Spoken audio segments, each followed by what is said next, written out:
Je me disais, Pascal, si tu avais un super pouvoir, ça serait quoi?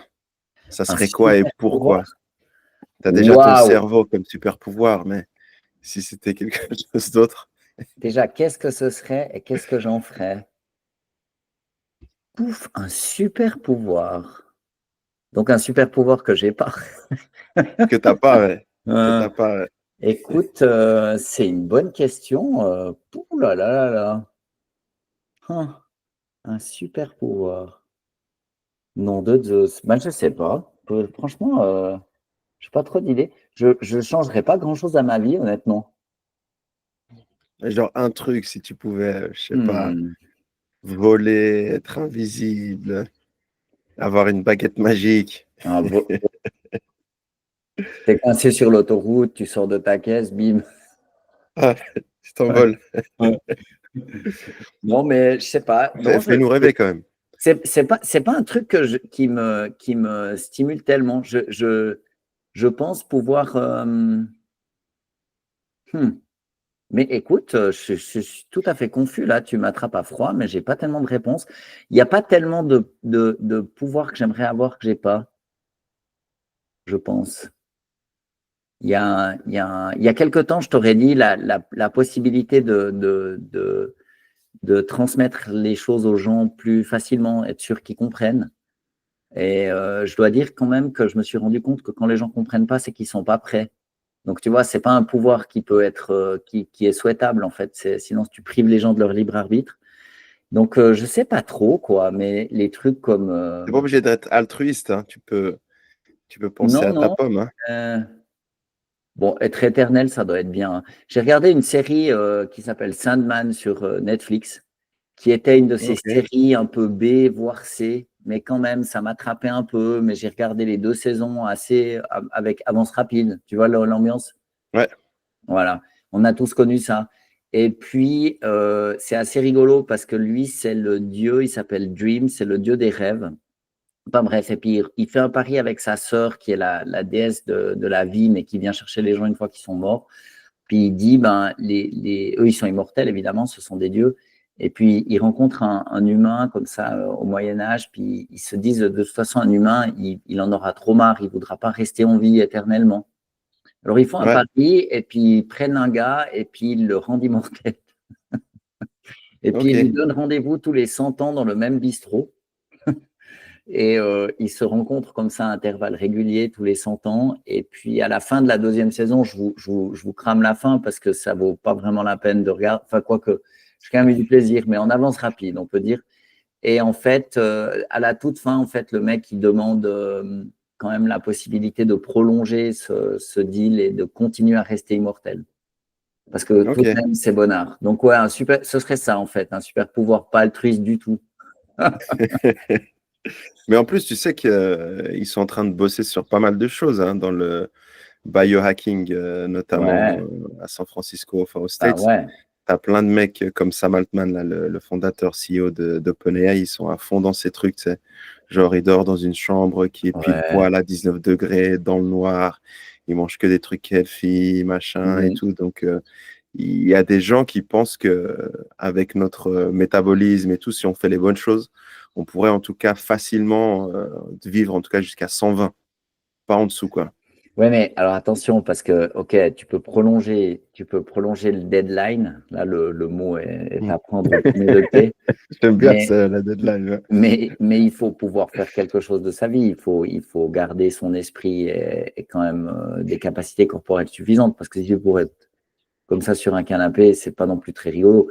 Donc, je suis pas si sûr. À mon avis, ça prendra beaucoup de temps avant qu'on arrive à prolonger une vie de qualité. Pas juste prolonger la vie, mais d'avoir une vie qui soit satisfaisante, qui soit faite d'action, de réflexion, etc., etc. Et je sais pas, à mon avis, ce sera long, on y arrivera certainement un jour. Et puis, c'est clair qu'il y a le niveau à San Francisco a beaucoup baissé, hein. On est loin dans la noix, c'est des philosophes Mm. des années 70, hein. C'est maintenant, ta réussite, elle se compte en milliards, ce qui est, bah, évidemment, on ne veut pas faire les rageux puis dire que c'est pas intéressant. On est content pour eux, mais Ça ne veut pas dire qu'il faut en faire l'alpha et l'oméga d'une vie réussie. Je ne crois pas du tout. Donc, Mm. je ne sais pas. À mon avis, c'est un petit peu je pense que quand tu as des moyens à ce point-là, donc les gens qui sont milliardaires, il y a tellement tout qui est possible que finalement, tu finis par Je vais investir pas dans les seules partir. choses qui n'arriveront pas. Tu vois, tu ne veux pas partir. Tu penses que tu vaux trop. Après, c'est vraiment la tendance. Hein. Si tu Mhm. regardes, je sais pas si tu connais Uberman, un gars Ouais, qui a un ouais. podcast. Ils ont parlé aussi, c'est Joe Rogan, tout ce qui est Mhm. bénéfice. Et ce qui revient souvent, ce qui est super trendy actuellement, c'est la créatine. Ouais. Donc, ils te disent vraiment à partir d'un certain âge, il faut vraiment en prendre. Ouais. Dans notre âge, on est sur la pente glissante. Il faut vraiment en prendre. Ils te disent, voilà, il faut absolument faire 2, 3 séances de musculation par semaine. Éviter évidemment tout ce qui est processed food. Ils sont à fond dans tout ce qui est voilà, viande, Mhm. légumes et tout. Tu vois. Ouais, Ils te ouais, donnent alors un peu ça, les clés c'est sûr. Hein. logiques pour la réussite. Ouais. Quoi. Est-ce que tu fais Mais- ça toi ou pas? Tu vas à ah la ouais, salle? non. Non. J'ai pris une fois dans ma vie un abonnement à un fitness, mais peut-être comme le 90% des gens, j'y suis allé 2 fois. Une première fois en me disant, ouais, ça va être cool. Sorti de là. Non, toi, tu fais de la salle, toi. Mais oui. Non, ça fait longtemps que j'ai pas fait. Hmm. J'aime pas du tout. Mais je Hmm. vais m'entraîner. Enfin, je vais m'entraîner, faire un peu de renforcement et tout. Mais la salle, c'est vrai Non. que je suis pas un grand fan. Mais T'as par pas contre, de, c'est pas stimulant. Tu vois ce que je veux dire? ouais, mais par contre, moi, sur mon fil TikTok, parce que j'ai un excellent fil TikTok, j'ai été briefé par Fils pour savoir comment il fallait pas se pourrir le fil et tout. Enfin bref, je fais très attention. T'as vu que Google a lancé une IA à son nom? Petite parenthèse. Ah Au nom de ouais? ton fils. Ouais. Joule. Non, ouais. Ouais, ouais, ouais. Ouais, je On vais en, on en- goûter. on en reparlera. Il a Mais trouvé oui, ça donc normal. il t'a dit Non, quoi? et alors bah, il faut faire très attention en fait autant que tu passes sur certaines vidéos parce qu'en fait l'algorithme, si tu passes du temps sur quelque chose, il pense que tu aimes. Donc il faut faire attention. Et puis maintenant j'ai des tas de vidéos qui me proposent que à partir d'un certain âge, il faut faire du tai chi. C'est probablement ma prochaine étape. Ah ouais, là, c'est. Tu vois? euh, Qu'est-ce que t'en penses? C'est bon, non, tai chi? je pense que c'est bon, hein. Tout ce qui est MTC, médecine traditionnelle chinoise, tout ce qu'ils font, Ouais, ouais. ça m'a l'air pas mal, hein. Mais En tout cas, il faut bouger, quoi. ouais, ouais, c'est un espèce d'art martial un peu doux, tu vois? Ça te pète pas les genoux. Ouais, c'est vrai. C'est vrai. Parce que typiquement, si tu réfléchis aussi en termes de style, les mecs de mon âge, vers 50 ans, quand ils commencent à faire du marathon, ils attrapent un physique un peu sec. Et Ouais. dans cette émission, on ne fait pas d'attaque sur le physique, c'est clair. Mais Non. tu es d'accord que c'est quand même moins plaisant, mais il faut quand même faire quelque chose. Je me suis dit, Tai Chi, ça peut être pas mal. En plus, l'avenir économique du monde, il est quand même beaucoup en Chine. Mhm. C'est aussi un peu tu vois, c'est pour se mettre dans le mood. Tu peux finir en Joe Rogan aussi. Ah, quoi. Ouais, mais je sais pas. Lui, il prend des bains froids aussi. Hein. Pouf. Moi, Ouais. ça, c'est vraiment pas mon truc. Hein. Mais il a un truc de Rogan qui me plairait bien. Il a un de ces tanks, tu sais, de sensory deprivation, un truc avec de l'eau salée, puis tu flottes dedans. Ah, ok. Ouais, ouais. Ah, je savais pas ça. Hyper bien. Et ouais, ouais, à la Joe Rogan, oui, bien sûr. Non, ça, c'est possible. Mais je pense pas tellement. Mm. Moi, j'ai plutôt un- je pense pas que c'est trop le truc de mon corps. On va plutôt faire un truc dans la souplesse et puis dans l'exercice répété. Toi, je te vois bien, la Zuckerberg, un peu à la Jiu-Jitsu, un peu. Tu vois? Ah non, non, C'est un tu peu sais, plus technique, non, c'est non, moi plus cérébral, tu vois? En même moi, temps que c'est toi, pas, en non, le français et tout. jiu-jitsu, c'est un truc de bourrin. Non, Non, non, non. non, Non, mais moi, j'ai fait de l'aïkido c'est pendant des 15 ans. échecs. Ah ouais, ok. Ouais, Je savais pas ça. ouais. Et puis, T'as le des tai chi, photos ou pas? non, Non, non, mais on peut montrer si tu veux ce que c'est. L'aïkido, c'est l'art majeur, hein. C'est l'art c'est martial, japonais, non? ouais, ouais, qui est enseigné à l'empereur. Ok. C'est un mélange de différents, mais il n'y a pas de Quoi, c'est tes parents qui t'avaient compétition. inscrit ou c'est toi? Mais non. Ouais, je suis quand t'étais plus jeune. Ah, mes parents. Non, non, pas du tout. C'est un truc que tu fais pas tellement tout jeune. Euh, attends. C'est la voix du samouraï. C'est vraiment Hmm. beau. C'est un très bel art martial. Je contacte la régie. Une seconde. Euh, Et peut-être pour ceux qui bossent comme nous toute la journée assis devant un écran, J'ai vu aussi une vidéo récemment de Luis Enrique. Mhm. Tu disais que l'entraîneur du PSG te disait que chaque 30 minutes, il faut bouger tous tes muscles. Donc, tu le vois dans la vidéo en plein meeting, il se lève, il dit ouais, les gars, ça fait 30 minutes. Ouais. Il se lève, il commence à faire des pompes, à faire des squats, comme ça. Donc, Alors, c'est ça attends. l'aïkido. Ouais, c'est ça l'aïkido. Attends, je partage une vidéo. Ah bah on la voit. Ouais, on la voit, ouais, ouais. Ah, ça va bien avec ton style, quoi. Et puis là, alors les deux protagonistes, ils ont un hakama, c'est un truc que tu reçois que quand tu as pratiqué un certain moment. C'est une espèce de pantalon très ample qui te permet de masquer un tout petit peu les mouvements des pieds. Mais pour les débutants, on ne fait pas. Puis de temps en temps, tu fais aussi des exercices où tu es attaqué par plusieurs personnes. C'est toujours celui qui attaque qui perd, bien sûr. Et puis la Ok. philosophie, là, il le fait tout doucement. C'est pour faire une démonstration, évidemment. Tu peux aller plus vite que ça. Mais c'est lui le fondateur, Ueshiba Morei, qui a fait ça. Mais l'idée de l'aïkido, c'est que celui qui attaque, en fait, fait une erreur. Donc, en fait, il perd toujours. Et puis, une fois qu'il t'a attaqué, il perd, mais c'est une pratique non destructrice, c'est-à-dire que tu immobilises l'adversaire, mais tu lui laisses une chance de réaliser son erreur parce que tu le détruis. Là, il montre en fait comment tu te déplaces. Tu dois toujours te déplacer comme si tu avais une feuille de papier sous les pieds. C'est-à-dire que tu es toujours très proche du sol. Tu as toujours la possibilité de trouver ton équilibre. Mmh. Ça se fait autour du. Oh, tu vois, là, il l'attaque, il prend sa vitesse, hop, et puis ensuite, il va le faire pivoter. Là, il lui tord le poignet et le hooker, donc celui-là. Alors, il y en a d'autres où en fait, il saute un peu plus haut, mais c'est un très bel art martial. Bah, je te remercie de partager avec nous Mais avec plaisir. l'aïkido. Je sais pas pourquoi je voyais que ça commençait par un H. Non, c'est Tu as dit quelque chose d'intéressant, c'est toujours celui qui attaque qui perd. Est-ce que c'est aussi vrai dans la vraie vie? Est-ce que Trump qui non. attaque tout le monde avec ses tarifs, c'est lui qui va perdre? Ah, c'est trop dur à dire.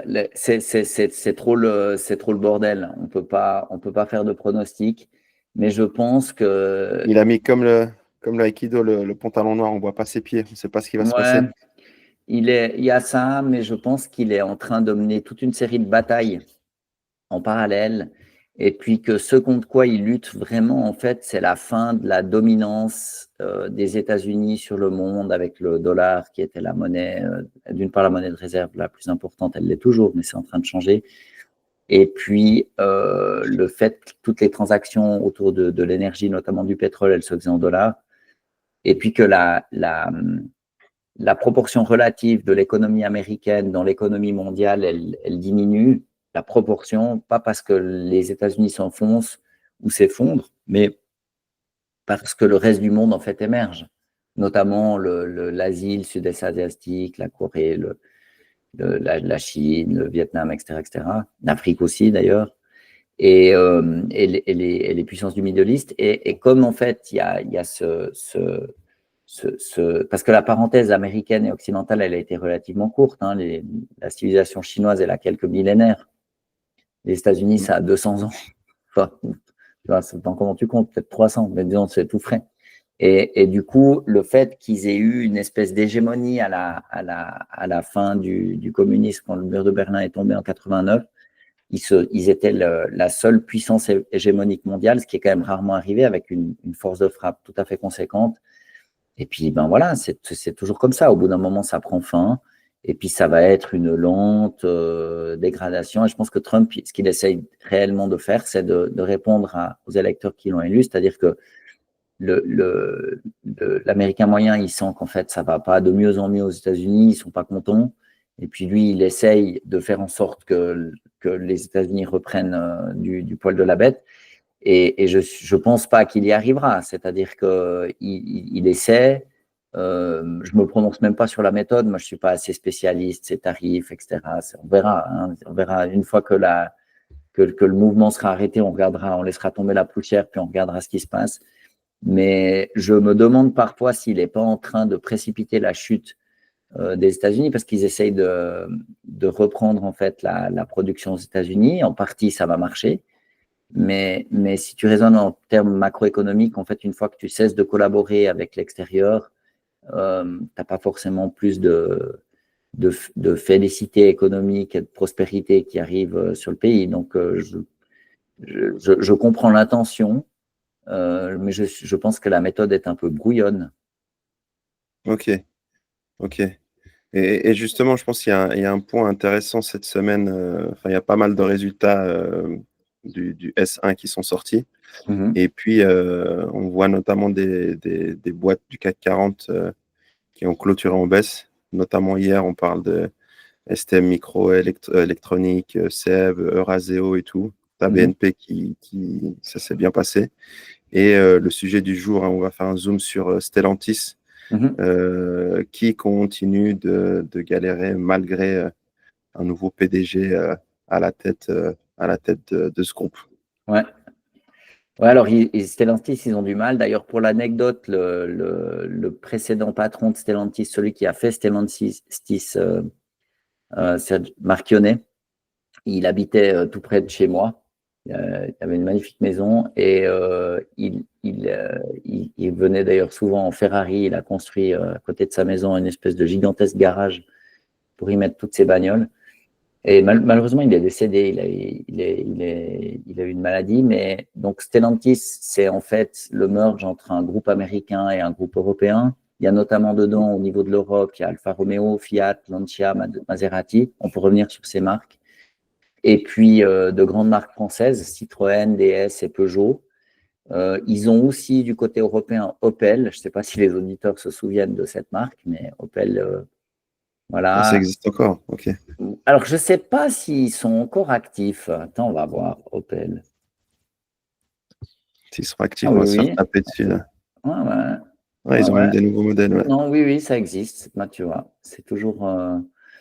Mais c'est moins glamour que Peugeot et Citroën, on va dire, ou Fiat. Et puis, c'était un merge donc, avec des entreprises américaines. Donc, comme marque, il y a Chrysler, Dodge, Jeep et Ram. Ram, c'était les camions qu'utilisait l'agence Tourisque. Ah ouais, ouais. Le petit fourgon là avec que conduisait Barracuda. Exactement. Et puis, il me semble que c'était ça. Jeep, ils font les Jeeps, quoi. Hein. C'est les Jeeps qui avaient les GI et ils ont continué. Dodge, ils ont fait la Viper, qui était une voiture avec un moteur à 10 cylindres. Pas très fine, mais un peu cartoon, comme ça.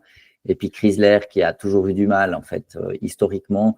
L'idée de Marchionnet, à l'époque où ils ont fait ce groupe international, c'était qu'il fallait avoir des économies d'échelle pour pouvoir survivre dans l'automobile, ce qui est vrai. Hein. C'est aussi ce qu'avait fait d'ailleurs le génialissime patron de Renault-Nissan, celui qui est au Liban, là, son nom m'échappe maintenant. Mais… Ah, Carlos Ghosn. Ouais, Carlos Ghosn, lui, était vraiment fort. Une histoire de dingue. Du Japon dans une valise et tout, dans une malle. Incroyable. C'est un magouilleur, lui.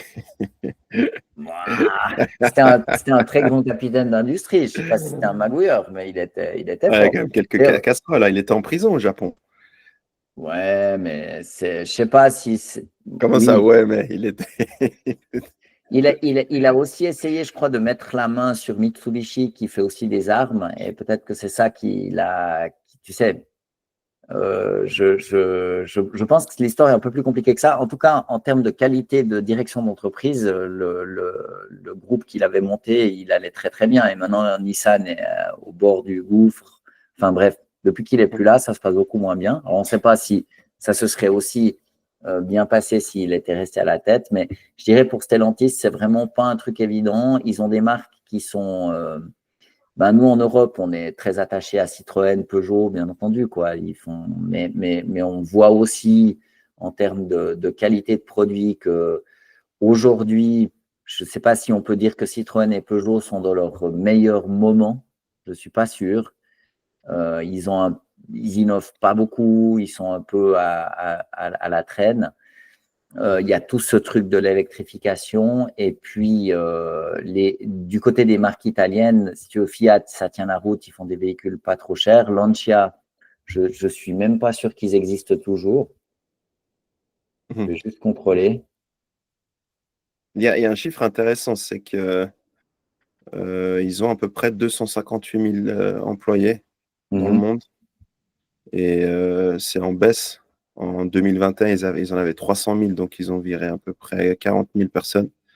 En 2 ans, c'est énorme.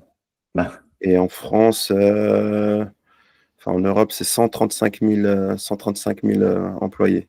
ouais, tu vois, c'est 85 000 employés en France et en Italie. Donc, gigantesque. ouais, s'ils se cassent la gueule, ça va pas être beau à voir, hein. Je dis ça parce que j'anticipe ton commentaire où les voitures, ils ne sont pas des Tesla ou des BYD, des voitures chinoises qui sont très très fortes en électrique, Mhm. et avec toutes les régulations qui sont liées au climat, euh, on peut dresser on Bah, peut, si tu veux, peut-être on peut revenir sur l'histoire de la construction de ces différents groupes, hein. Mais pourquoi est-ce que Renault s'est maqué avec Nissan, etc., qui sont montés un groupe international? Pourquoi est-ce que Citroën, Peugeot, Opel, Vauxhall, Maserati, Fiat, Lancia, Alfa Romeo et Abarth, ils se sont mis ensemble avec des Américains, Chrysler, Dodge, Jeep, Ram? Pourquoi est-ce que tu t'enquiquines à faire un espèce d'immense merge? Parce qu'il faut bien imaginer, hein, si tu regroupes toutes ces marques, tu as la personne qui est en charge du marketing de Lancia, qui a peur du gars qui est en charge du marketing d'Alfa Romeo. Enfin, je veux dire, on imagine très bien le mariage complexe que c'est de faire collaborer toutes ces marques et toutes ces histoires différentes, ces cultures d'entreprise qui peuvent être différentes entre un constructeur français, italien, allemand et américain. On n'est pas dans le même monde. Ce ne sont pas les mêmes habitudes, etc. Donc, c'est compliqué de faire ça. Et la raison pour laquelle ils l'ont fait, c'est qu'on était dans un moment où ce qui comptait, c'était les économies d'échelle industrielle. Il fallait fabriquer un nombre suffisant de voitures, d'accord, pour pouvoir acheter les pièces moins chères et pouvoir développer des technologies. Et puis, ils avaient dans l'automobile ces notions de plateforme que Volkswagen, par exemple, le groupe Volkswagen, qui en est un autre, a merveilleusement appliqué. Par exemple, ils ont une plateforme qu'ils utilisent chez Porsche, Audi, VW, etc., etc. Et puis, c'est un peu le même châssis, la même philosophie pour les suspensions, les moteurs. Et puis, ils réutilisent les mêmes composants, mais la marque est différente. Et du coup, l'expérience à l'intérieur du véhicule, elle est un peu différente si tu as une Audi ou une Seat. Mais Skoda, Seat, VW, Audi, qu'est-ce qu'il y a d'autre? Bentley même, en fait, ce sont les mêmes moteurs. C'est pas quelque chose de très différent. Donc, en fait, l'idée, c'était de développer le moins possible de plateformes technologiques et puis d'y aller. Tu en as peut-être une pour les tout petits véhicules, une pour les véhicules plus grands jusqu'à très grands, et puis une autre plateforme pour les véhicules tout-terrain, les SUV. Et puis, comme ça fait des économies d'échelle et puis tu changes simplement la marque.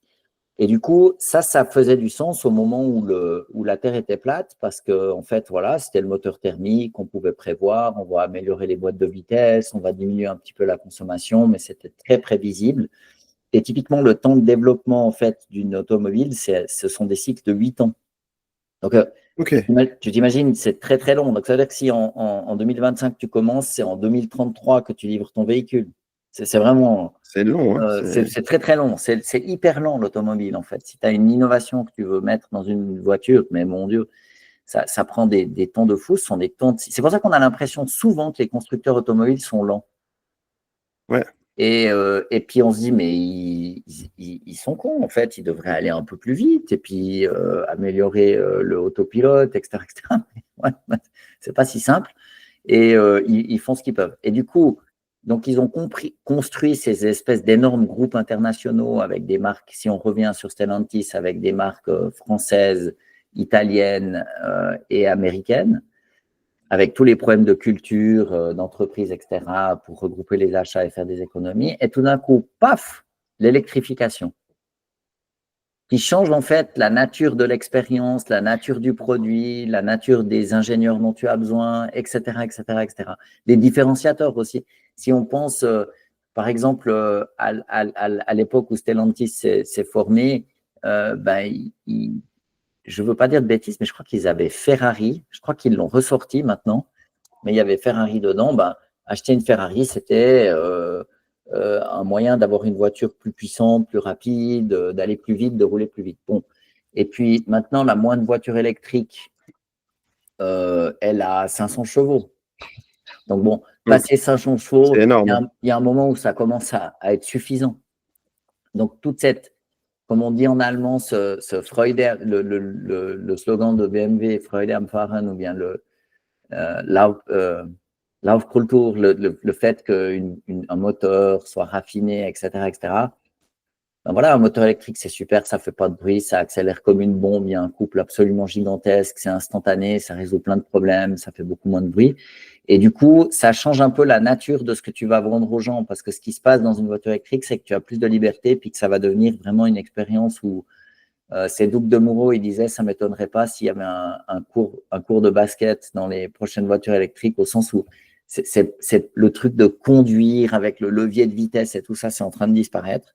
Et je pense que c'est réellement ce qui est en train de se passer. Ce qui fait que si tu as construit un immense groupe avec 5, 10, 15, 20 marques pour partager des plateformes et puis qu'en fait, tu as besoin de technologies complètement différentes, un constructeur automobile, au moment où il passe à l'électrique, il doit investir des milliards pour qualifier les batteries, les trouver, développer des nouvelles technologies, comprendre comment il faut designer ses moteurs.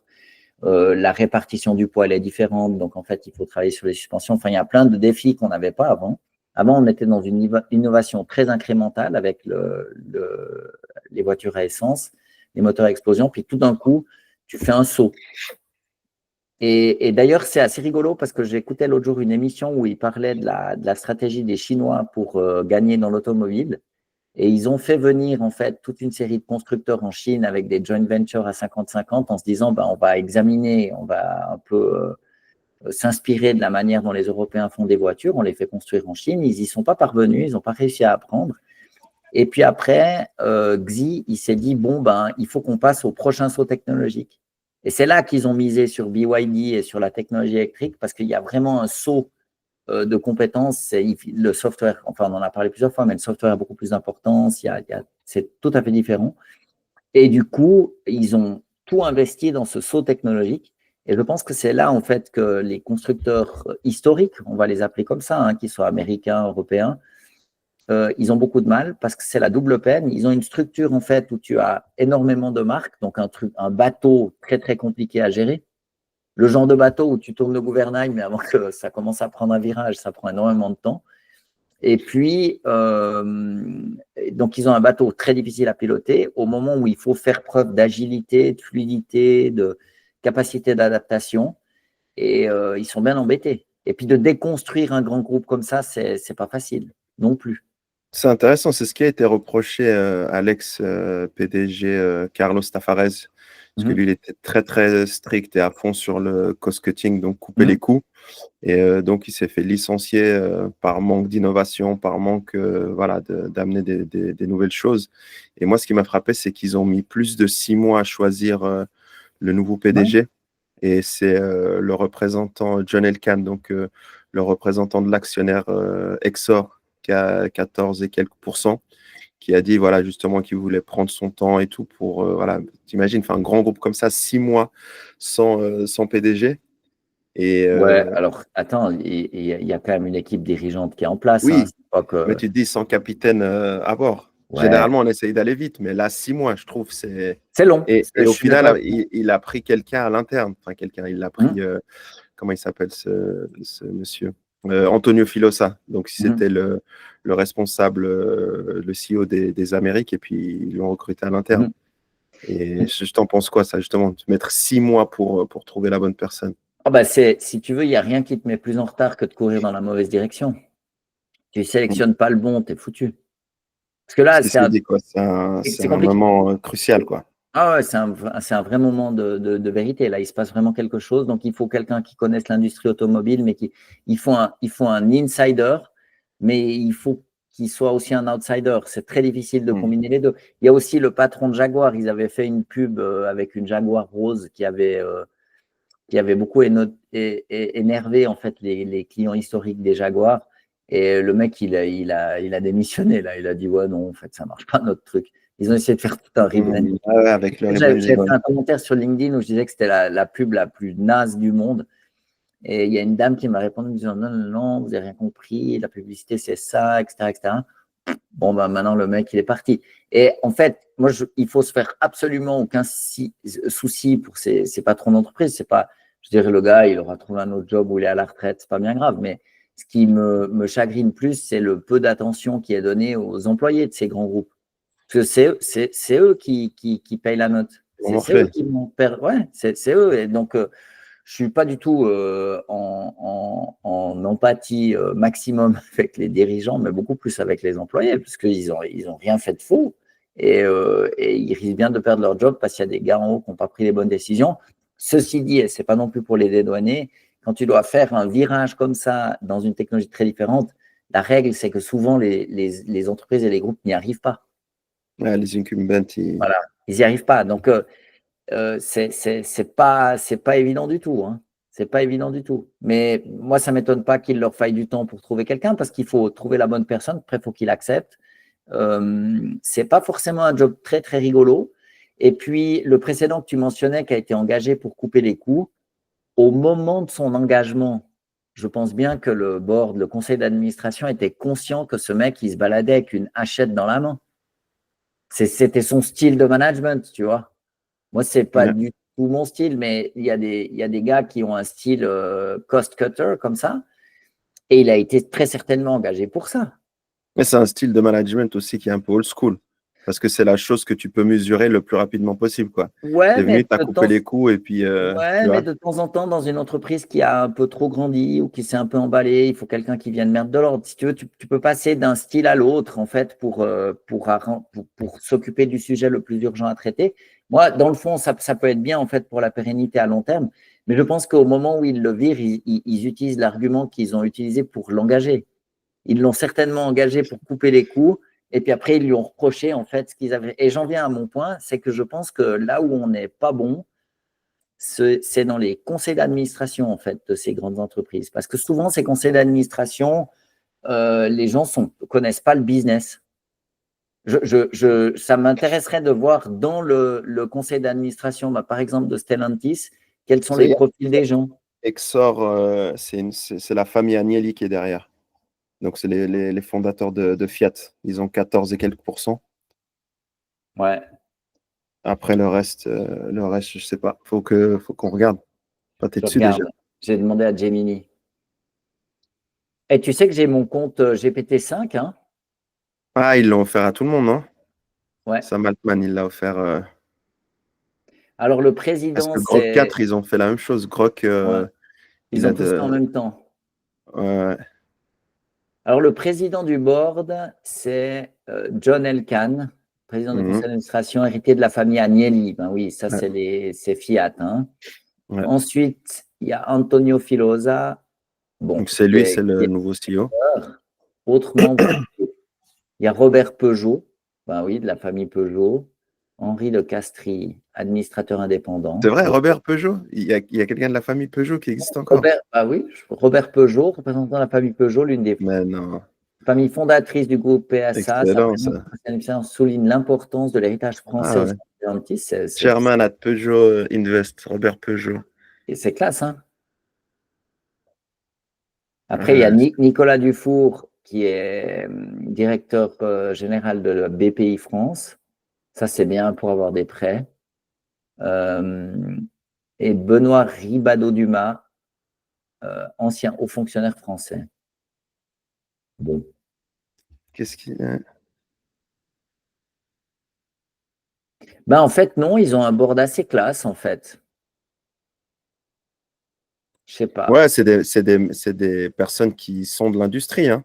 Ouais. C'est pas des tocards. Ouais, mais c'est peut-être, tu sais, les gens de la famille, je sais pas, ça peut être les gens, Monsieur Robert Peugeot ou John Elkann, c'est pas forcément la même génération que ceux qui ont fondé Fiat, respectivement Peugeot, hein.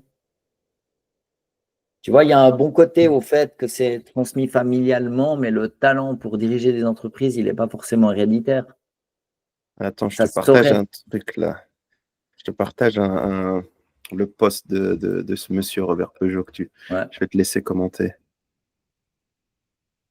ce qu'il dit sur ça. Tu vois ou pas? je vois, ouais. Il a l'air sympa, en tout cas. Il a l'air sympa. Peugeot Invest.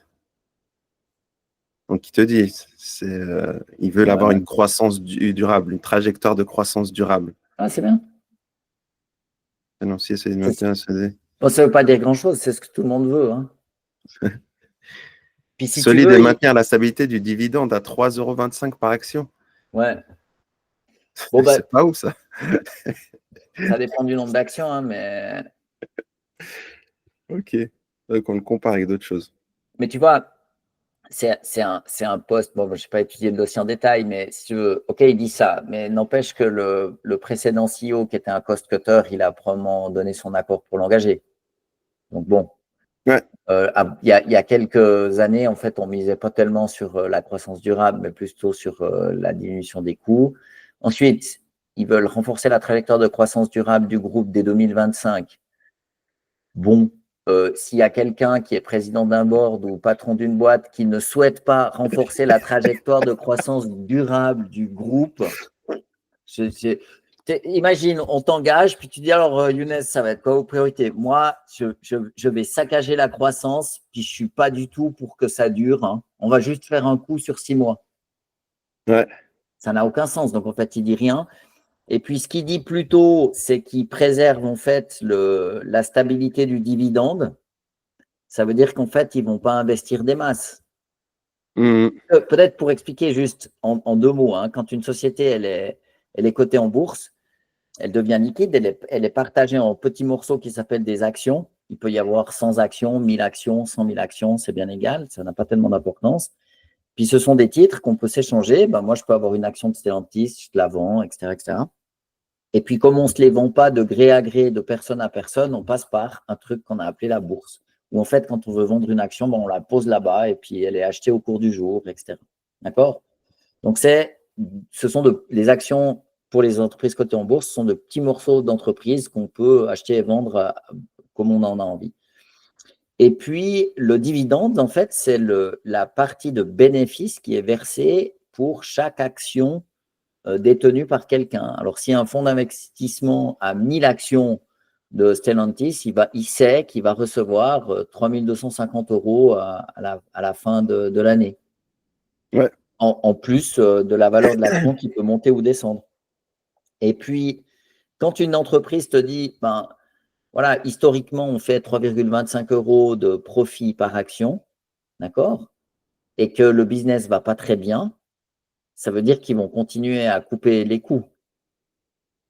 Il n'y a pas tellement de Ouais. miracles.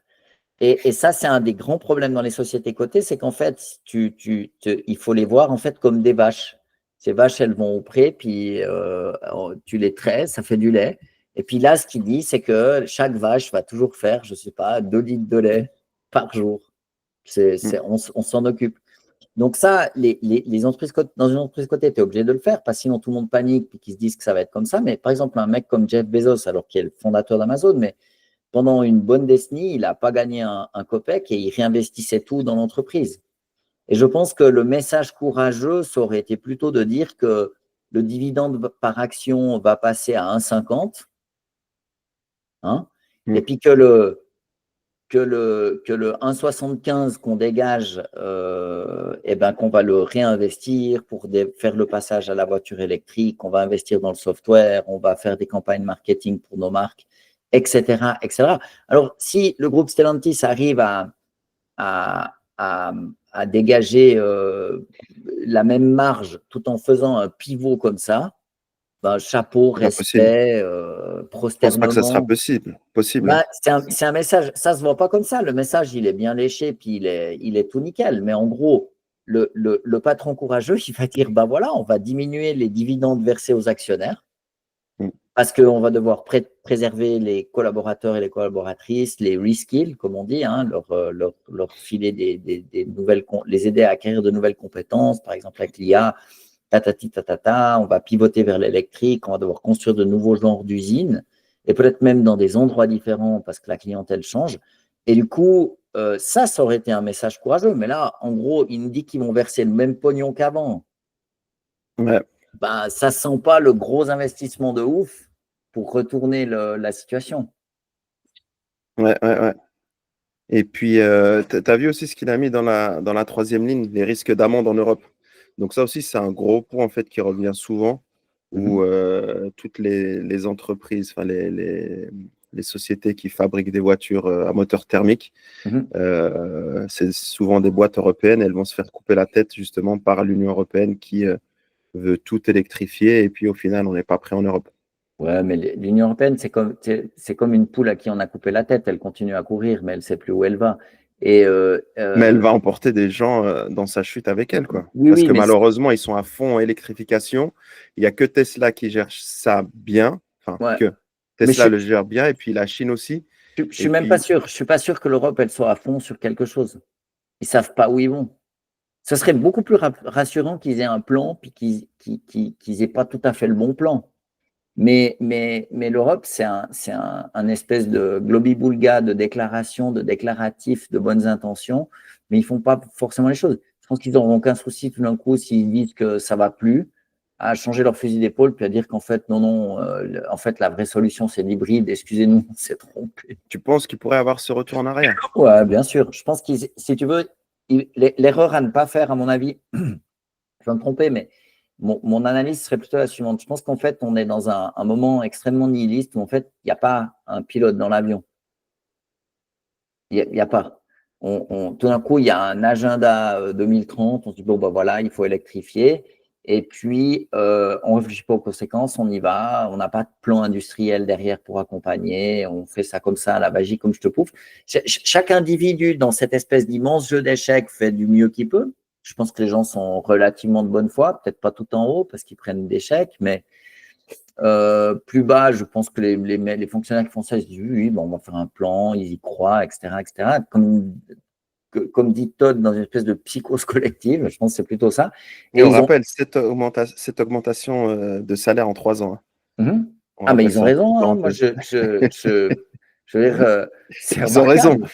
On n'est jamais aussi bien servi par soi-même. Hein. Il faut y aller. Hein. Je sais pas, si tu es, au rayon boutique chez Carrefour, ça fait rêver, quoi. Cette augmentation en 3 ans, tu dis, bah, moi, je prends. Hein. Non, mais évidemment, ils se servent, c'est clair. Mais il ne faut pas croire. Je pense que malheureusement, ils n'ont pas de plan.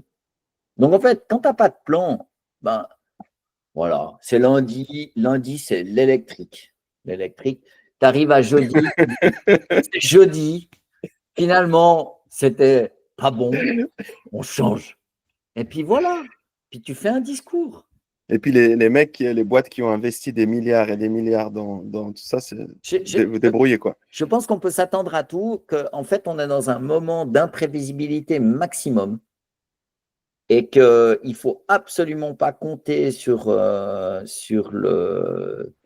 les structures de pouvoir qui sont en plus terriblement challengées par l'IA pour être raisonnables, pour avoir un plan, pour être à la Willy Brandt, si tu veux, des genres grands hommes d'État qui a une vraie vision, qui amène quelque chose, etc. etc. Parce qu'il faut être courageux. Je reviens à cet exemple de Stellantis, puis du fait qu'il distribue en fait des dividendes. Malgré Peugeot. Peugeot. Malgré le fait qu'il devrait retourner la conjoncture, je trouve que ce n'est pas une décision courageuse. La décision courageuse, c'est OK, les gars, maintenant, pendant 5 ans, on ne va plus verser un seul dividende parce qu'on va tout réinvestir dans l'entreprise pour innover au niveau des produits, pour s'adapter à ceci, à cela. Et puis, on sera généreux après, mais maintenant, il faut nous laisser faire le travail. Et ça, la bourse ne veut rien entendre. Et puis, la bourse, c'est les actionnaires et les actionnaires principaux. Et c'est aussi la famille Peugeot. Enfin, j'entends, ils savent ce qu'ils font. Donc, ils préfèrent miser sur le dividende maintenant que sur l'action qui monte dans quelques années. Ça nous dit quelque chose aussi de ce qui se passe. Mais on n'a pas à les juger, hein, si tu veux. Ce n'est pas que c'est immoral de faire ça. C'est simplement faux de dire que c'est tourné vers l'avenir en termes d'innovation et de progrès. Et très malheureusement, moi, je pense qu'en fait, la grande majorité, à part les industriels qui, eux, ont les mains dans le cambouis, donc ils sont proches du réel. Bouge pas. T'es fort. T'es fort, j'aime bien. Pascal, il est très, très chaud. Regarde ce monsieur-là qu'ils ont embauché, Jean-Charles Douin. Jean-Charles Douin, c'est le nouveau CEO. Et Ouais. puis, j'ai regardé son truc. Et puis, en fait, voilà, le mec, c'est un financier. Uhum. Et avant, il était donc dans le Plan de pension, plan ça de c'est en pension après. de. Donc, en fait, c'est des personnes, c'est des styles différents, en fait, où toi, tu parles de quelqu'un qui va investir, qui va réinvestir C'est un l'argent. Et puis là, tu as financier. quelqu'un qui est un financier Ouais. qui a Mais des métriques qu'il doit respecter, en fait. C'est aussi simple que ça, hein. c'est aussi simple que ça, en fait. Moi, moi, je suis pas du tout ce profil-là, mais si tu veux, pourquoi Elon Musk, il arrive à faire voler ses fusées si vite et pour si bon marché? C'est parce qu'il s'intéresse à la manière à l'engineering de ça. Et on C'est revient ça au la clé. dilemme de l'innovateur, hein, encore une fois. Mhm. Alors, il y a ça, et puis il y a le fait, je pense aussi que, je ne sais plus qui a fait ce commentaire, je vais essayer de m'en souvenir pour pouvoir le citer, mais si tu regardes en fait les élites en Occident, que ce soit en France, aux États-Unis, mais c'est surtout vrai aux États-Unis, en fait, où est-ce que vont les gens qui ont fait de grandes études? Ils vont près de l'émission du dollar. Ça veut dire avocats, banquiers, etc., etc. Mais ce sont des professions qui sont tout à fait honorables et tout à fait utiles, mais quand une nation, elle investit surtout dans la finance, en fait, elle perd de vue que pour que la finance soit utile, il faut qu'elle s'appuie sur une réalité, c'est-à-dire, je sais pas, euh, produire des carottes, fabriquer des voitures pour qu'on puisse se déplacer, des choses qui soient incarnées. Et je pense que ça va nous revenir dans la figure assez violemment parce que ça crée pas de valeur à long terme. C'est pas comme ça qu'on peut s'en sortir, surtout dans une transition qui est une transition technique, technologique, Ouais, je suis d'accord avec toi 100%. tu vois. Et c'est qu'au final, tout passe par la finance. Tout Ouais. passe par la finance et puis c'est ce qui te plombe. Et c'est là où justement, enfin, on en parlait il y a quelques mois aussi en arrière, c'est que quand tu as une boîte, qu'elle soit dirigée par un financier, Mhm. c'est les premiers signaux faibles, comme quoi c'est la fin, quoi. On le voit Ah, avec c'est pas Boeing, bon, hein. on le voit avec d'autres boîtes. Ah ouais, c'est Et en fait, sûr. quand tu as un ingénieur, ben, il va être très, très produit et puis il va Ouais. innover, il va être intéressé par ça. Tandis que lui, bah, enfin, ce Jean-Charles Douin, j'imagine qu'il est très bon, hein, dans ce qu'il fait, mais Et oui. c'est pas quelqu'un qui va te dire ah non, il faut couper les dividendes et puis Non, mais réinvestir. tu le veux, je suis sûr et certain que c'est un homme adorable, délicieux et tout à fait brillantissime. Il a été nommé par un conseil d'administration. Ah, il va pas dire non, lui. En plus, il Non, mais va toucher un bon billet. je suis sûr que Hein. c'est le cas. C'est simplement que pourquoi on a choisi ce profil-là plutôt qu'un autre? C'est parce qu'il y a un truc dont on parle jamais. C'est pas le dirigeant, c'est le board, c'est le conseil d'administration, c'est le board qui choisit qui va diriger cette boîte. Et si tu es engagé par un board, tu viens évidemment avec un plan. Mm. Tu dis, bon, Après, on va. Pardon, vas-y, je t'ai non, non, coupé. vas-y, vas-y. Non, non, après, on va dire oui, mais c'est Peugeot Invest. Oui, Tu oui. vois. Alors, Peugeot Invest, d'accord, mais si tu veux, si c'est eux qui contrôlent le majority stake dans Stellantis, c'est quand Bah même. oui. La question, Et c'est c'est. des Peugeot aussi, c'est des gens, c'est des ingénieurs, c'est eux qui ont lancé la marque et au final, ils sont plus que dans la finance. Oui, parce qu'une fois que tu es devenu riche, tu fais quoi? T'en veux plus. C'est son Tu essayes de super pouvoir. préserver ce capital. Voilà, c'est complètement compréhensible, si tu veux. Tu as toujours cette génération numéro un qui fabrique un truc, qui monte un empire. Bah, typiquement, un gars qui est pas mal critiqué, mais à mon avis à tort, c'est Arnaud, qui a quand même monté un groupe international Hmm. dans le luxe, le premier dans le monde. Donc voilà, il a réussi à faire ça. Mais maintenant, imagine ça dans une, voire deux générations. C'est plus du tout la même ambiance, tu vois. Entre Ouais. le mec qui a construit l'empire et puis les autres qui viennent après, que ça reste en main privée de la famille ou pas, souvent quand ça reste dans les familles, ça a une petite meilleure chance de perdurer. Mais ma foi, c'est comme ça, c'est l'inertie de la vie, c'est l'entropie, c'est l'entropie qui augmente, les choses partent en sucette. Voilà, on peut dire naturellement, c'est comme ça. Et quand les transitions sont trop rapides et trop profondes, eh ben, il y a très, très peu d'organisations collectives qui s'en remettent. Mais on peut faire le même commentaire au niveau politique. Si tu veux, l'Europe, elle n'arrive pas à s'adapter en termes de gouvernance et de création de valeur. elle n'arrive pas à s'adapter au fait que maintenant, il faudrait qu'ils soient bons et qu'ils aient un plan. Oui. Tu vois. Donc là, c'est un peu la même chose. Et je pense qu'on peut complètement comprendre qu'en fait, Innoma Financier, si c'est un fonds d'investissement, ben, le job, c'est d'investir. Voilà.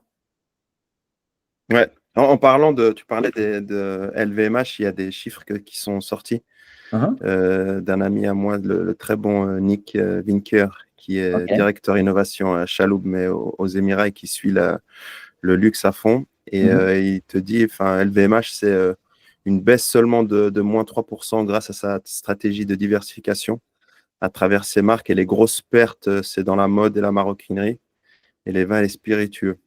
Et elles sont compensées par d'excellents résultats chez Sephora, pardon, et une stabilité globale dans la joaillerie et la beauté.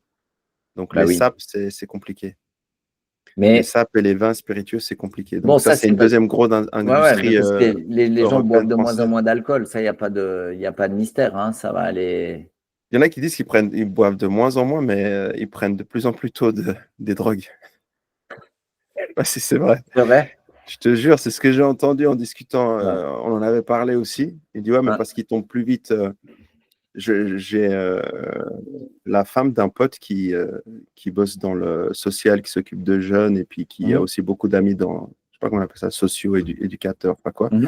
Et elle te dit des gamins qui ont 13, 14, 15, qui tombent déjà dans le crack. Mais Donc, non. ouais, j'étais étonné. Et à Genève, ils ont plusieurs cas où ils ont commencé à prendre du crack à cet âge-là. Abusé. Bon, on peut aussi dire qu'il n'y a pas de bon âge pour commencer le crack.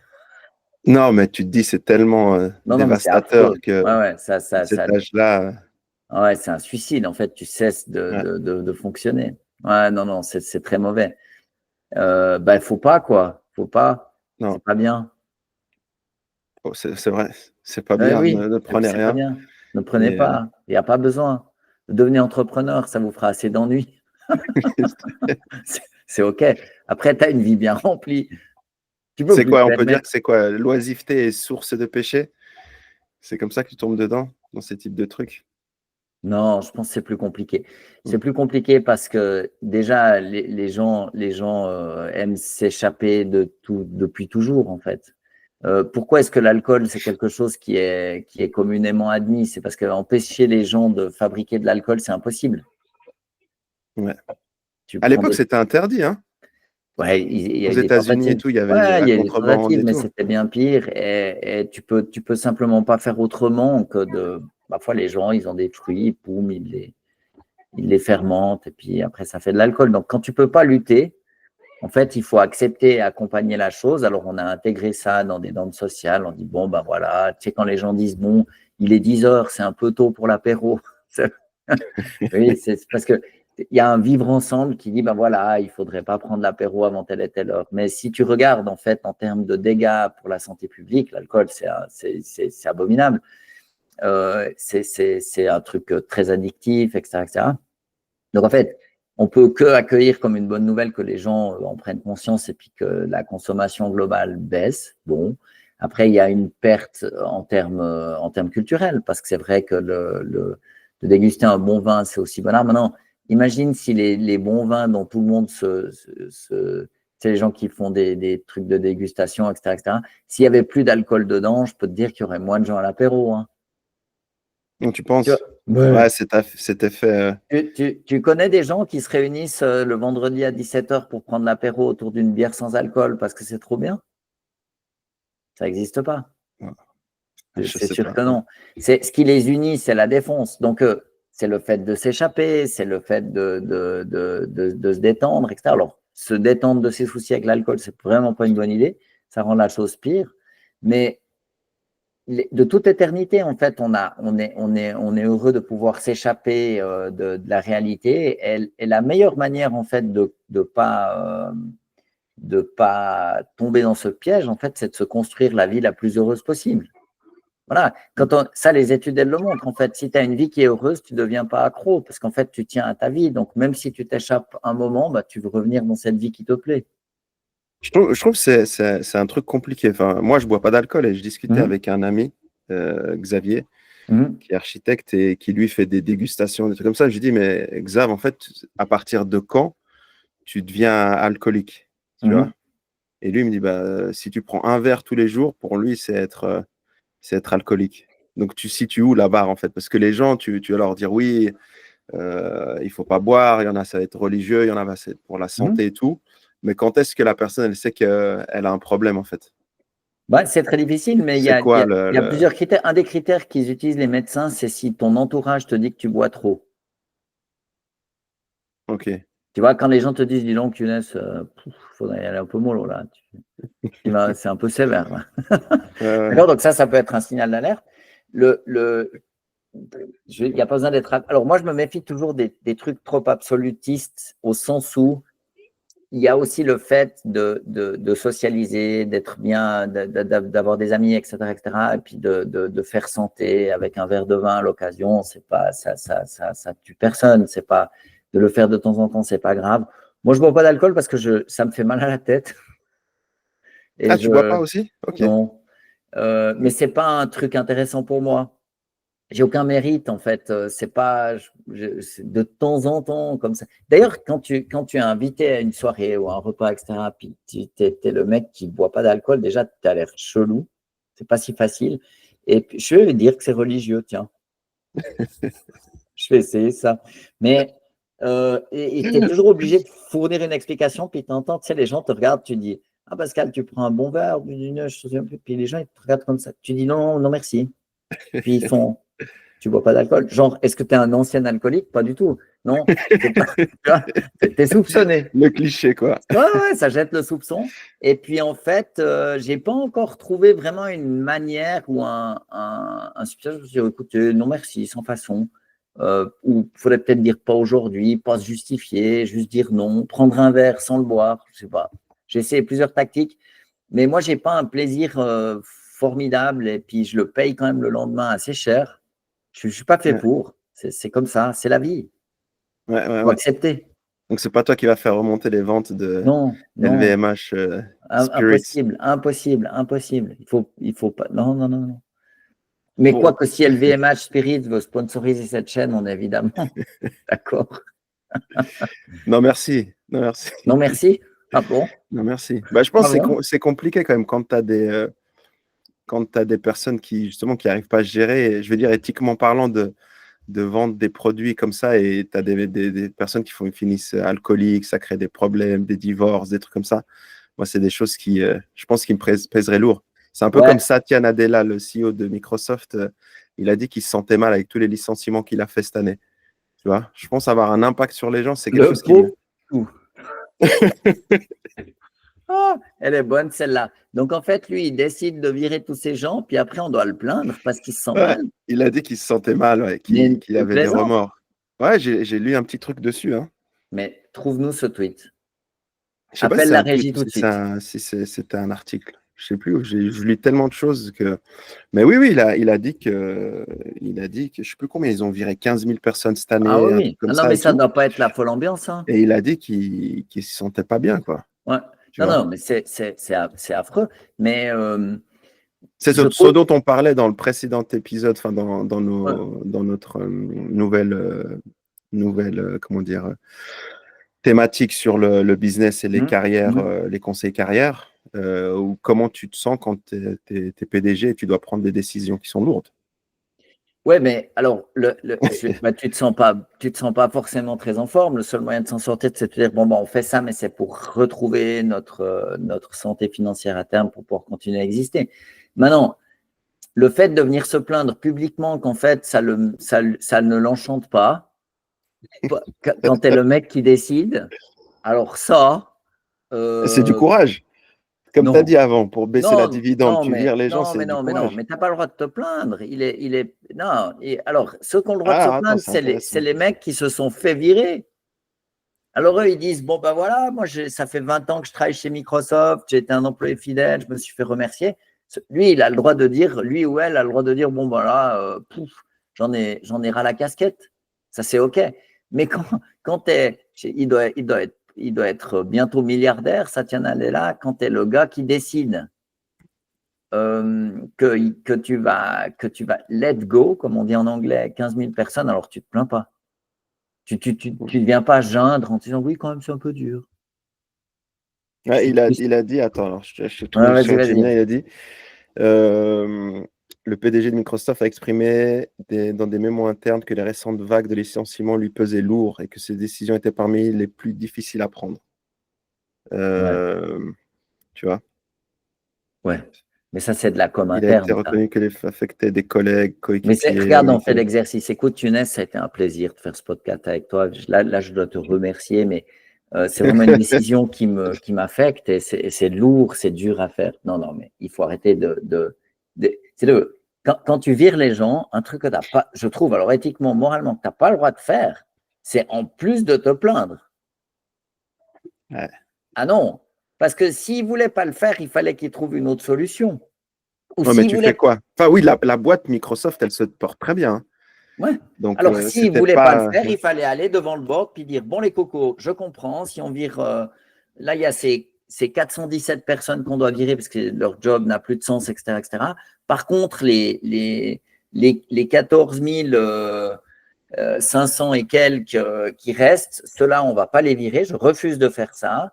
Bien sûr que ça augmenterait notre profit, mais on va les recycler à l'intérieur de la boîte. En fait, on ne peut pas leur être infidèle à ce point-là. Voilà, ça, c'est une position qui est courageuse. Mais c'est soit tu prends cette position-là puis tu te fais virer, Ouais. soit possiblement, ou alors admirer, puis le bord, tu dis, bon, bah, ok, Satya, allez-y, on vous trust. Si vous pensez que c'est ça qu'il faut faire, on est avec vous. Mais il ne faut pas croire que, oh, j'ai pas le choix. Non, mais il faut arrêter le cirque. Et du coup, de le faire, c'est une chose, il a parfaitement le droit de dire non, moi je vais faire ça, mon job c'est d'augmenter la profitabilité de cette boîte, moi j'ai pas de problème avec ça. Mais alors, il ne faut pas venir geindre. Toi, tu le vois comme ça. Ok. Ah ouais, je trouve assez scandaleux de venir se plaindre d'un truc que tu as décidé. Ouais. Non? Oui, oui, non, en plus, c'est un Je suis gars qui vraiment désolé, Younes, j'ai pas eu le choix, c'est vraiment très dur pour moi. Mais fout de ma gueule. Ouais. attends, C'est vrai que si on te le dit en face comme ça quand tu t'es fait licencier, ouais. surtout que lui, il doit prendre un salaire à plus de 15, 20, 30 millions, plus tous les Oui, mais scripts, il le mérite, il est brillantissime, c'est Oui, pas un oui, il a fait du problème. bon boulot. Depuis Mais qu'il est là chez Microsoft, il a remonté la pente, hein. C'est un tout bon. À tes souhaits. peut-être qu'il arrive, merci, peut-être qu'il arrive en fait au bout du fart. Peut-être qu'il a craqué son slip et puis que ça devient simplement trop dur de virer tous ces gens. Ouais, c'est possible, hein. C'est possible qu'il arrive sur la fin et puis émotionnellement, il Ouais, est touché. ça je peux Ça montre comprendre. quand même qu'il est quand même humain. Ça, on peut Ouais, pas le non, mais reprocher. ça, on pensait quand même bien, hein, mais je trouve que la position morale de se plaindre auprès de tes Des collaborateurs, collaborateurs, quand tu es leur boss, puis que tu te plains d'avoir dû virer des gens, alors là, ton travail, c'est de décider, justement, tu ouais, vois. c'est de prendre des décisions. Ouais, Donc, tu ne peux pas prendre une décision, puis après la faire porter aux autres. ouais, c'est vrai que là, tu te dis c'est 15 000, mais c'est Ouais, comme on aime bien souvent parler de sport, c'est comme dans une équipe de foot. ouais. Tu as viré un joueur et puis tu vas vers les autres. Ouais, les gars, ça m'a fait mal de le virer et tout. Alors, tu as pris une décision Ouais, pour le bien non, de non, l'équipe. Ouais. non, non, Plus sous cet angle, je te l'accorde. je trouve que ça va pas, mais peut-être qu'ils sont en train de craquer parce que ça fait trop mauvaise ambiance. Tu sais, la nouvelle mode maintenant, c'est dans les big tech qui représentent le gros quand même de la croissance dans la bourse américaine, hein. C'est vraiment les Magnificent Seven, c'est eux qui tirent la bourse en haut. Tout le reste, c'est plus ou moins plat. Et, Ah oui, ouais, ouais, on tu avait. vois, et en fait, bah, évidemment que maintenant, ils ne mesurent plus le earning per share, mais ils mesurent le earning per employee. Ouais, D'accord? Donc, en fait, il faut réduire le nombre d'employés parce que ça fait monter la valorisation boursière, ce qui est complètement logique et compréhensible. Mais si tu acceptes de rentrer, parce qu'il a assez de moyens pour dire, ce n'est pas quelqu'un qui ne va pas pouvoir manger à la fin du mois d'août s'il démissionne. D'accord? Il a c'est des vrai, sous. Donc, en c'est fait, vrai. il pourrait très bien prendre une position courageuse puis dire, bah, écoutez, moi, les gars, je ne marche pas dans cette combine, ça fait 10-15 ans que je suis le patron. Voilà, moi, je vais faire autre chose et puis je refuse de virer ces 15 000 personnes. Ouais, C'est faire comme si, en fait, on n'avait pas le choix. c'est avilir les gens. Moi, je ne suis pas du tout d'accord avec cette position. Il a le choix.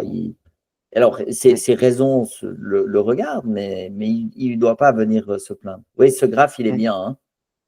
Il est très parlant. Hein. Ouais. En fait, si on regarde depuis 2019 où on part, on part au même taux, donc en fait, on ramène ces deux courbes. Donc, on a les top 10, c'est en rouge-rose, et on voit que, alors, ce n'est pas très étonnant parce que finalement, il y a toujours cette idée que les meilleurs performeurs, en fait, ils font toute la croissance à eux seuls, hein, un peu comme dans un fonds d'investissement. Donc, c'est pas choquant. Ce qui est intéressant, par contre, c'est que sur 500 compagnies, donc ça, c'est le Standard & Poor's 500, en fait, donc les plus grandes compagnies américaines qui sont cotées à New York, et en fait, toutes les compagnies qui sont dans le top 10, ce sont des compagnies du digital. Ouais, Il y a fou, bien hein. entendu, il y a Microsoft, etc., Google. Et ce que je trouve intéressant, c'est qu'en fait, toute la croissance, en tout cas en valorisation boursière, elle est venue de sociétés digitales. Ça, c'est intéressant. Mais le fait que ce soit les 10 plus grosses qui fassent toute la croissance, ça, je pense que c'est souvent, il y a beaucoup de séries statistiques où c'est le cas, parce que c'est un petit peu comme dans une équipe de foot, tu prenais cette analogie, en fait, évidemment que c'est toute l'équipe, etc., etc., mais tu n'as pas non plus tout le monde qui fait la différence. Ça, c'est l'histoire qu'on raconte, mais tout d'un coup, Younes, toi, tu es à quel poste d'ailleurs? Moi, je suis un attaquant, là. Voilà, attaquant. J'étais Eh un ben, attaquant, ouais. toi, tu es un mec qui fait la diff, c'est évident. Ah, tu peux mesurer facilement le rendement d'un Ouais. attaquant. Et tu vois, si tout d'un coup, tu as un Younes qui débarque, bim, ça fait la diff et on gagne. Ouais. Non, c'est vrai. Mais ce qui est fou, je sais même pas comment expliquer, mais ces boîtes-là, elles deviennent tellement puissantes. C'est qu'en fait, on se rend pas compte. Ouais. Ils ont tellement d'argent, ils sont tellement imbriqués, je sais pas comment dire, embedded dans la société, que tu sois, Ouais. par exemple, tu prends un Google. Google, ils sont sur nos téléphones, sur les montres, ils sont dans les voitures avec leur système Android, ils sont dans le cloud. En fait, tu peux Ouais, pas faire une action sans que ça te touche, en fait. ouais, mais moi, ça ne me dérange pas du tout. En fait, ils rendent aussi plein de services. C'est pour ça qu'ils sont partout et Ah ça non, marche je dis pas super bien. que c'est Donc, un problème, mais je dis que moi, c'est incroyable. La ouais, puissance avec la technologie. mais je ne crois pas que c'est nouveau. Je pense pas que ce soit nouveau. Si tu veux, imagine que tu sois au début de la révolution industrielle et puis tu es l'entreprise qui fait des cuves pour les trains à vapeur. Tout le monde a besoin de toi. Tu as un pouvoir de ouf. Je ne suis pas sûr que, si tu Mais veux, t'as pas autant enfin, aussi, les marges, elles sont incroyables quand tu es dans la tech aussi, enfin, dans le ouais, digital. bien sûr, Les grosses margins, ça n'a rien à voir avec des gens qui c'est sont. c'est clair. Mais si tu veux, je ne suis pas sûr que le fait qu'il y ait une accumulation en fait, de pouvoir et de création de valeur dans un nombre relativement limité d'acteurs, c'est si nouveau que ça.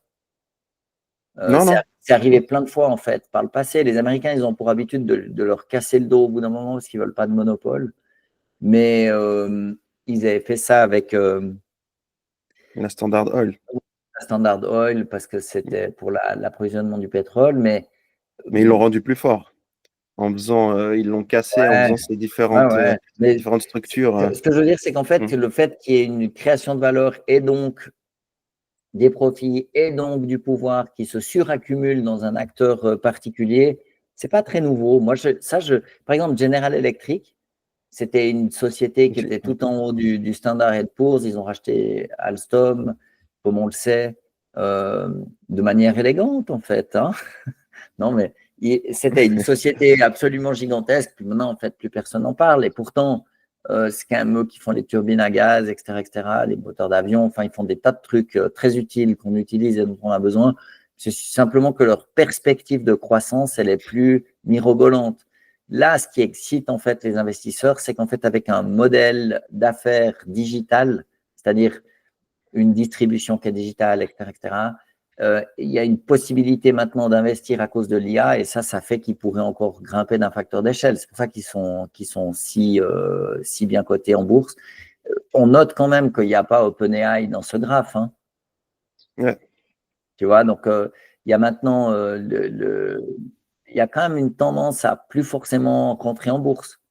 Les entreprises, ça fonctionne à l'extérieur de la bourse, que je ne sais pas si c'est bien ou mal, mais ce graphe-là, il ne dit pas tout de la chose. Ce d'autant plus, en fait, qu'on n'a pas les géants de la tech chinoise. Hein, ils ne sont pas dans cet indice-là. Et maintenant, il faut commencer à se méfier, en fait, quand on regarde les indices boursiers, parce que si tu regardes que les États-Unis, tu n'as qu'un bout de la médaille. Mais il faudrait les géants tech des BRICS, par exemple, donc la Chine, hein, en gros. Et je pense qu'ils sont à un point de bascule et ils ne sont pas loin d'avoir rattrapé les États-Unis. S'ils ne sont pas devant, je ne pense pas loin. Et du coup, ouais, là, on a une vue quand même assez partielle des choses, mais ça montre en fait l'importance du digital. Et encore une fois, pourquoi c'est un désastre pour l'Europe? Parce qu'en fait, on n'a pas de géant industriel du digital. Nada. 100%. C'est d'ailleurs pour ça probablement que ST n'a pas fait une super performance, parce qu'ils ne sont pas dans l'IA. Et puis du coup, s'ils font juste des processeurs, on les laisse de côté. Dans la bourse, c'est vraiment la perspective hein, qui compte. Ouais. Pascal, on revient juste sur Stellantis avec les chiffres. Je pense que c'est intéressant. Chiffre d'affaires, 74 milliards d'euros.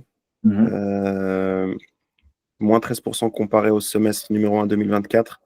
Perte nette de 2,3 milliards d'euros contre un bénéfice de 5,6 milliards en S1 2024. Oui, c'est OK. C'est OK. Perte nette, la perte nette, c'est OK. Bah, qu'est-ce que tu veux? Ils font une perte parce qu'ils sont bien obligés d'investir. Tu sais, on ne fait pas non plus les choux gras quand ils font un profit comme s'ils allaient mourir. C'est évidemment très moche, mais si tu regardes ça, il faut quoi? 74? Ouais, Bon, en chiffre d'affaires là. c'est beaucoup, mais de l'ordre de 2-3%, bon, bah ouais, c'est moche, mais c'est pas non plus comme si on l'avait pas vu venir, hein, tu vois? Je pense que c'est ça en fait. Ça choque même plus parce que on connaît la fin de l'histoire. Ouais, et si d'aventure l'info qu'ils essaient de maintenir en fait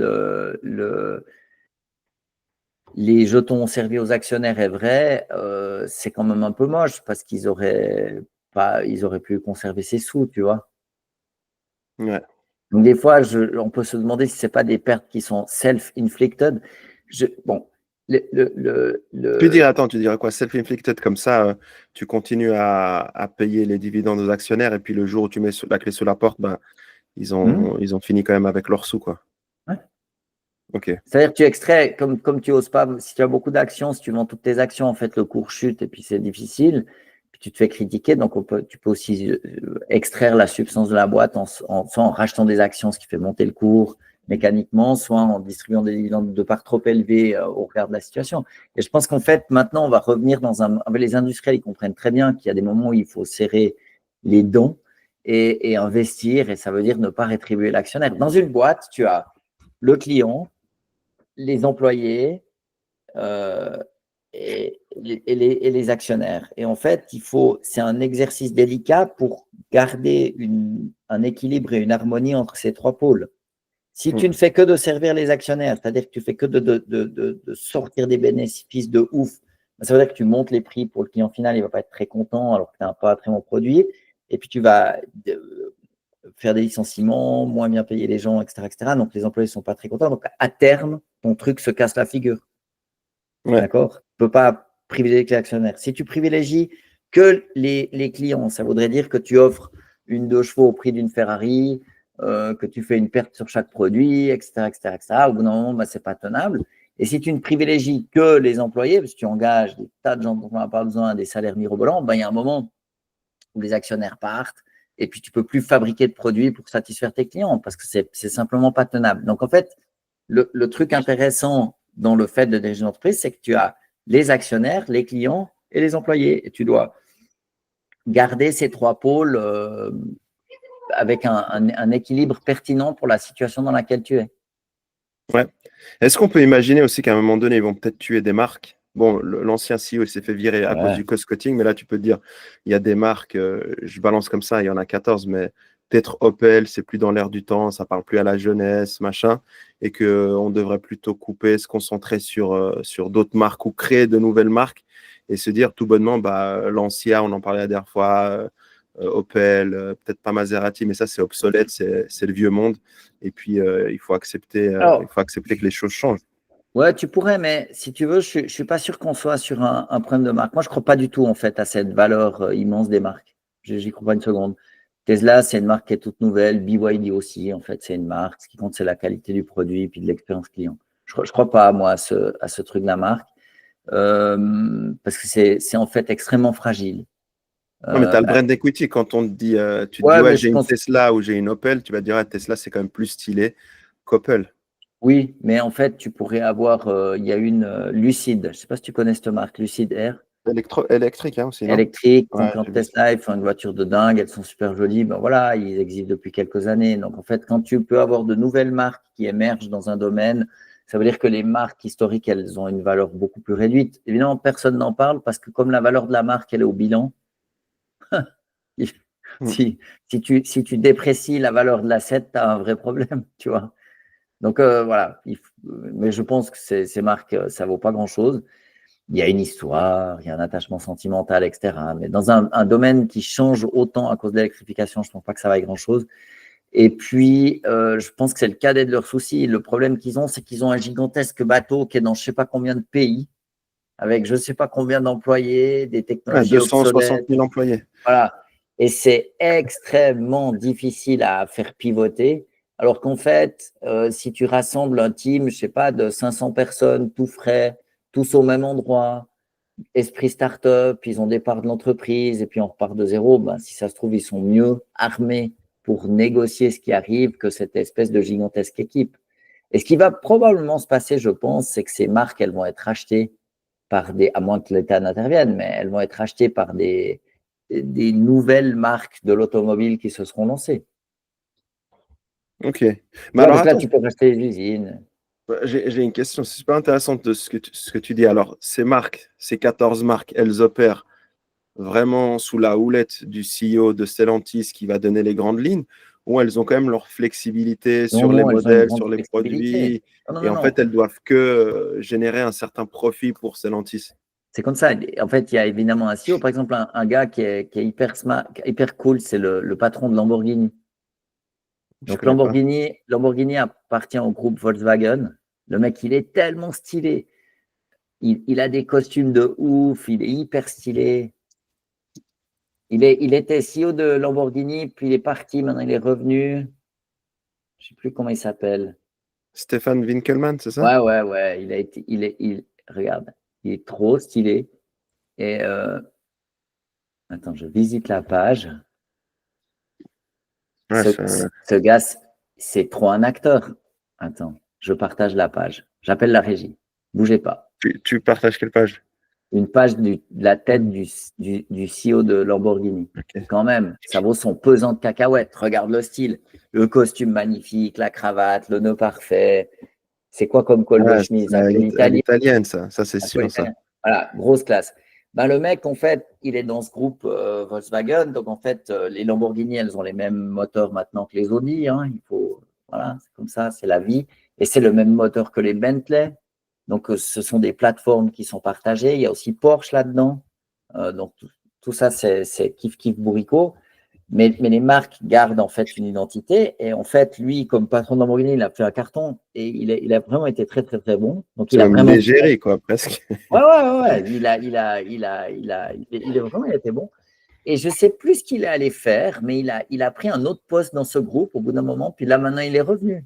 Et le mec, Là, il il s'éclate. était chez 2005 à 2016 président CEO de Lamborghini, Voilà. 2016-2017 chez Audi Sport. Mm. Ensuite, il a fait Bugatti et il est revenu chez Voilà. Lamborghini Ah depuis ouais. 2020. Tu vois, il est passé d'une marque à l'autre, mais le gars, en fait, il fait un super taf. Donc oui, bien sûr que ces marques, elles ont une autonomie, mais c'est aussi la taille qui fait que c'est difficile. Imaginez, par exemple, imagine que tu dis, bon, ben moi, je fais un apéro sans alcool.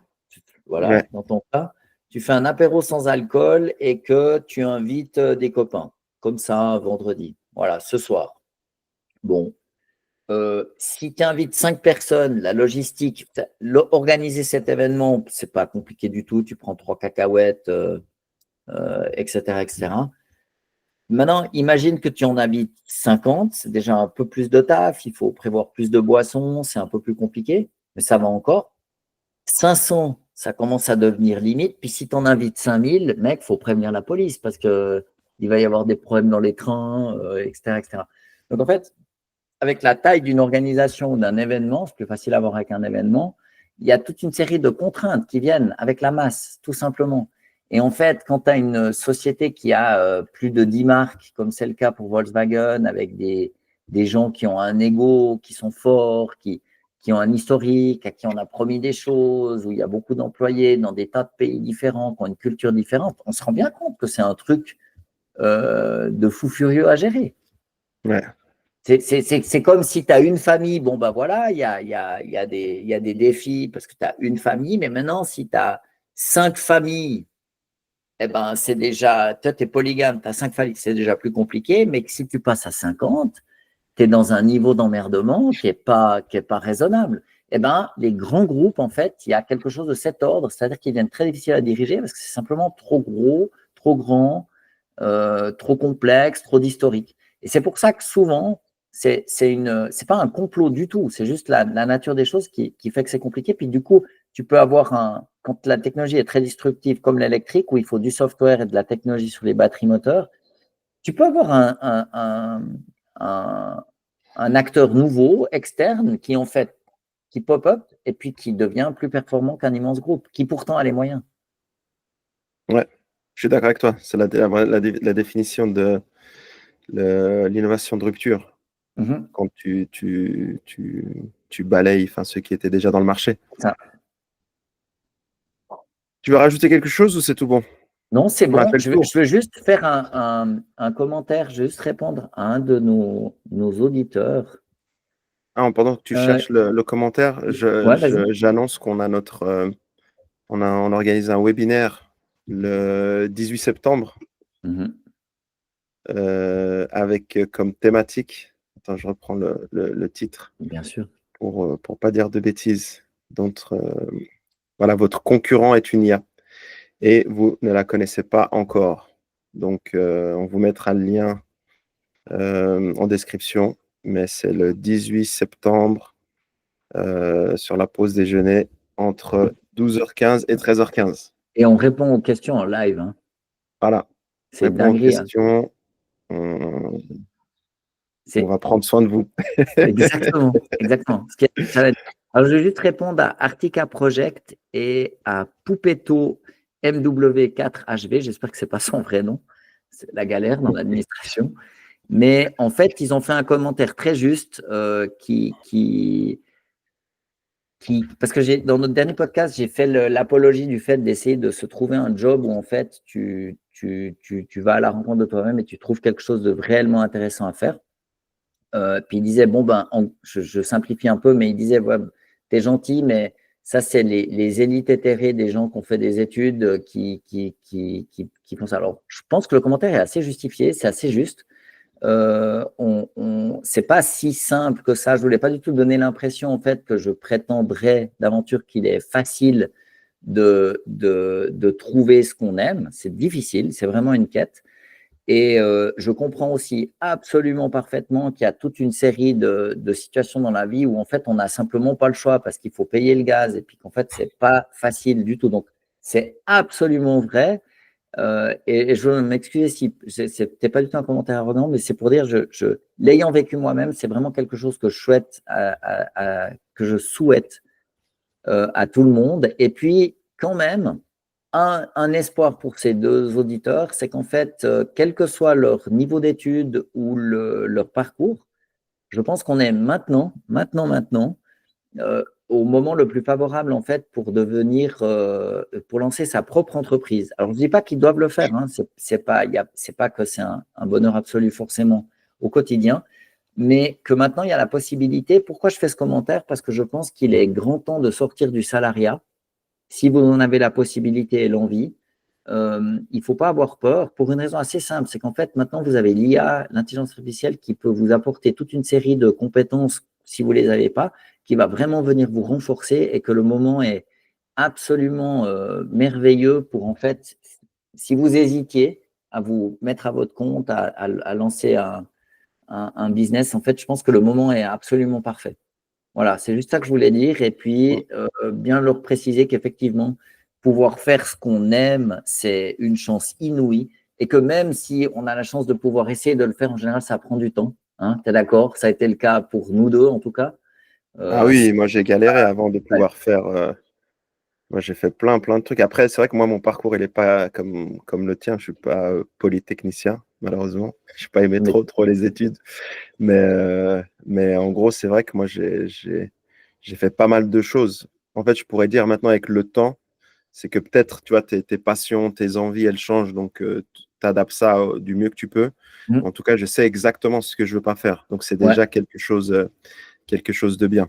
Mais oui, c'est pas facile. Mais après, c'est vrai que des fois, il faut aussi se challenger puis se dire ben voilà, je- comment je pourrais me rapprocher du mieux que je peux, Mhm, en fait, et puis en faire ma vie, quoi, vivre de ça. mhm, Mais dans l'absolu, je sais pas. Je pense que tu ouais. n'as pas de trajectoire aussi, tu vois, aussi simple dans la vie. Non, non.